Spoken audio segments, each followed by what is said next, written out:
Como vão as senhoras e os senhores? Eu espero que esteja tudo bem com todos vocês. Para quem acompanhou o vídeo de ontem, sabia que eu estava gripado. Graças a Deus, hoje estou bem melhor. Eu não sei se eu tinha uma gripe comum ou se era o flagelo me atacando, mas esta madrugada os meus anticorpos reagiram. Suei bastante durante a madrugada enquanto dormia, nunca suei tanto. Mas estamos aí, firmes e fortes, bem melhores, agora para continuar com o nosso trabalho. E hoje nós vamos ver algo bastante inusitado. O mural de George Floyd acabou destruído após um relâmpago, segundo o relato de testemunhas.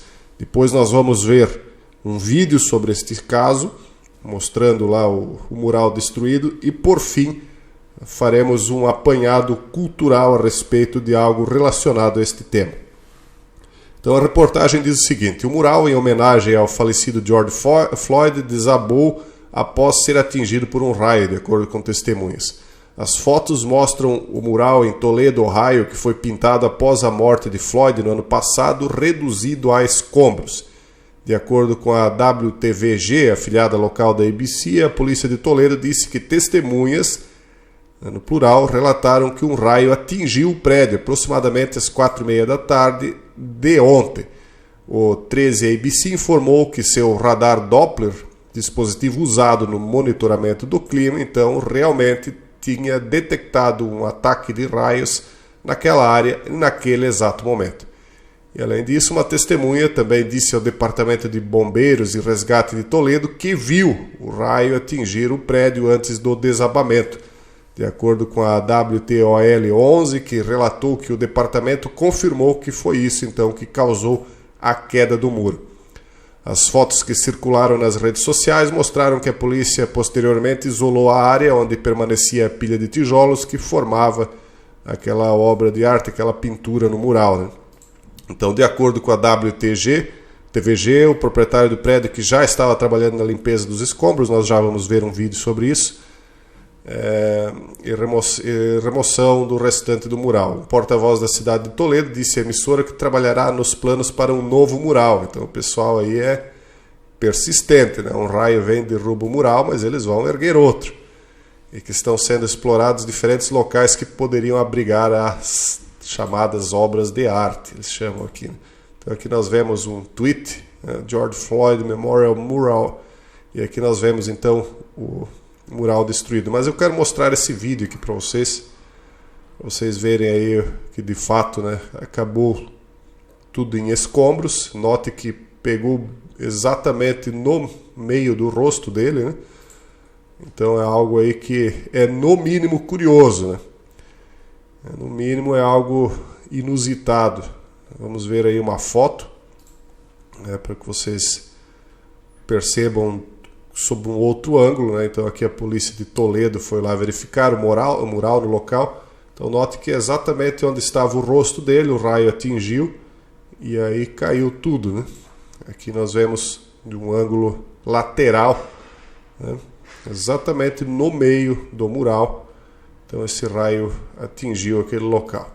Mas eu quero falar para vocês também algo aqui que fala sobre a história de uma situação que envolveu essa questão do George Floyd. Para quem não sabe, depois do falecimento do George Floyd, começou a virar uma onda de protestos de punho cerrado no mundo inteiro.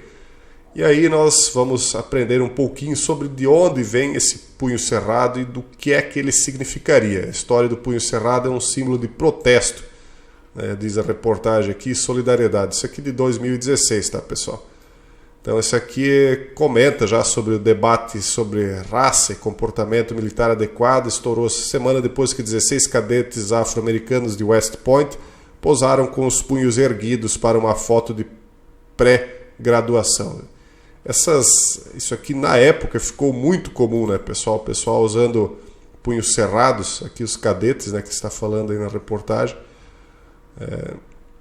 São 16 pessoas, isso aqui ficou muito famoso na época, o pessoal fazia bastante e agora, até hoje, ainda está acontecendo isso, né, pessoal? Então, uma investigação na academia descobriu que os cadetes não violaram nenhuma das regras militares existentes que limitava a atividade política. Mas a imagem de punhos erguidos levou alguns a questionar se a mulher expressou apoio ao movimento Black Lives Matter, que está enraizado em protestos contra o que os críticos dizem ser o uso excessivo da força policial contra homens afro-americanos. E aí mostra aqui, por exemplo, o candidato democrata a presidente, Bernie Sanders, que faz o levantamento desse punho. É uma imagem icônica, né? Os velocistas Tommy Smith e John Carlos ergueram. Isso aqui ficou muito em voga nos esportes até hoje, como eu já falei, né? Está acontecendo, embora que já está arrefecendo um pouco isso. O ativista sul-africano Nelson Mandela foi libertado em 1990. Ele e a esposa ergueram os punhos na época, né? O senador Bernie Sanders, então, como vocês já viram, isso aqui é 16 de outubro de 1968, como eu falei antes, Tommy Smith no centro e John Carlos à direita estenderam seus punhos elevados em um protesto de vitória contra o tratamento injusto contra negros nos Estados Unidos. E aí aqui eles explicam, né, como o punho cerrado se relaciona com o movimento Black Lives Matter. Embora os punhos levantados tenham aparecido com frequência no movimento Black Lives Matter, esse não é um único símbolo usado.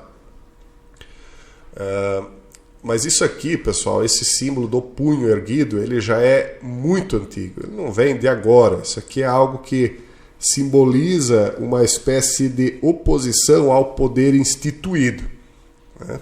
Não só ao poder político. No passado, isto era um símbolo de oposição a poderes espirituais instituídos também.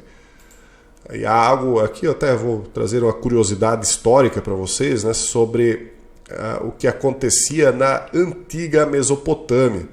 Então, por exemplo, aqui, ó, o significado do gesto da mão erguida contra o demônio Lamashtu foi performado e tal. Então, isso aqui já é algo realmente que vem de milênios.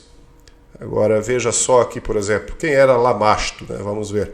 Na mitologia mesopotâmica, Lamashtu, que é acadiano Lamastu, era um demônio feminino, monstro, deusa, malévolo, semideusa, que ameaçava as mulheres durante o parto e, se possível, sequestrava suas crianças enquanto amamentava. Ela, segundo os mitos, as lendas, morderia seus ossos, chuparia seu sangue, além de ser acusada de uma série de outras ações malignas. Ela era filha do deus do céu, Anu. Aqui nós vemos o símbolo, né, de Júpiter e Saturno, né, pessoal.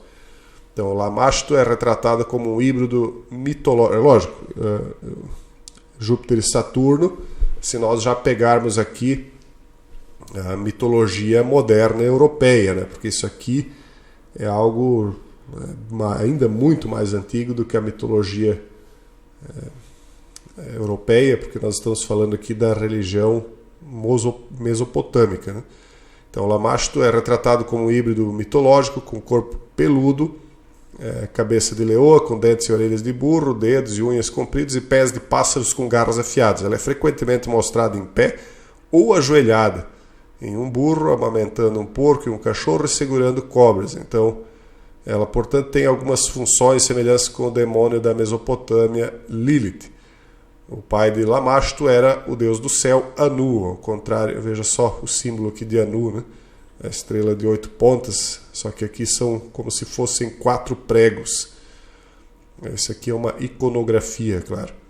Ao contrário de muitas outras figuras demoníacas usuais e representações na tradição mesopotâmica, Lamashtu foi dito para agir em malevolência por sua própria vontade, ao invés de por instruções dos deuses. Então ela tinha aí uma característica de livre-arbítrio e, portanto, quase que uma divindade própria. E aí ela, então, aqui fala de rituais de encantamento, e aqui nós vemos as figuras do passado aqui de punho cerrado, né? E aqui está Lamashtu, né? Então veja só aqui o punho cerrado, não sei se vocês estão conseguindo ver aí. Aqui um pouquinho mais próximo, fica mais fácil de perceber. Aqui a estrela de 8 pontas de Ishtar, a lua crescente, o disco solar alado, e aqui quem é? Nada mais e nada menos do que Pazuzu. Vamos ver aqui mais algumas imagens. Aqui está Lamashtu, ajoelhada em cima de um burro, Veja só esse símbolo de ficar em cima de joelhos, e aqui o punho cerrado. Aqui mais uma vez os punhos cerrados. Isso aqui é tudo curiosidade histórica, né, pessoal? Esses símbolos, eles vêm de muito tempo. Pazuzu, para quem não sabe, ele ficou muito famoso, mas nós vamos primeiro ver aqui rapidamente na Wikipedia. Na mitologia suméria, Pazuzu era o rei dos demônios do vento, filho do deus Rambi. Ele também representava o vento sudoeste, que trazia as tempestades e a estiagem. Veja só ele aqui de mãos erguidas e punho cerrado. Então a origem de Pazuzu remonta a aproximadamente 1000 anos antes de Cristo na Assíria. Eu acho, tá, pessoal, pelo aquilo que eu já estudei, que essa data aqui não está correta, que isso aqui é bem mais antigo. Mas tudo bem, vamos usar essa data que está aqui na Wikipedia, porque isso aqui pouco importa. Pazuzu é frequentemente representado por uma criatura de corpo humano, mas com a cabeça de um leão ou cachorro, garras em vez de pés, 2 pares de asas, etc. É mais um híbrido, né? Na mitologia, Pazuzu era conhecido por trazer a estiagem e a fome nas estações secas e pragas, etc, etc. Apesar de ser considerado um demônio do mal, Pazuzu era invocado em amuletos para lutar contra a deusa maligna Lamashtu. Por isso que eu trouxe ele aqui, porque nós estamos falando do punho erguido de Lamashtu, né? Então Pazuzu era, embora maligno também, inimigo de Lamashtu, um demônio feminino que se alimentava das crianças recém-nascidas e que acreditava-se ser o responsável por prejudicar a mãe durante o parto. Pequenos amuletos retratando Pazuzu eram colocados no pescoço de mulheres grávidas a fim de protegê-las do demônio Lamashtu. Tais amuletos eram também colocados na mobília do que era também invocado como proteções contra doenças trazidas pelos ventos, especialmente pelo vento oeste. Lembrando que esse aqui é o vento sudoeste. Agora, Pazuzu ele ficou muito famoso no cinema, né? Pazuzu é um personagem fictício que é o principal antagonista dos romances e séries de filme de terror O Exorcista, criado por William Peter Blatt.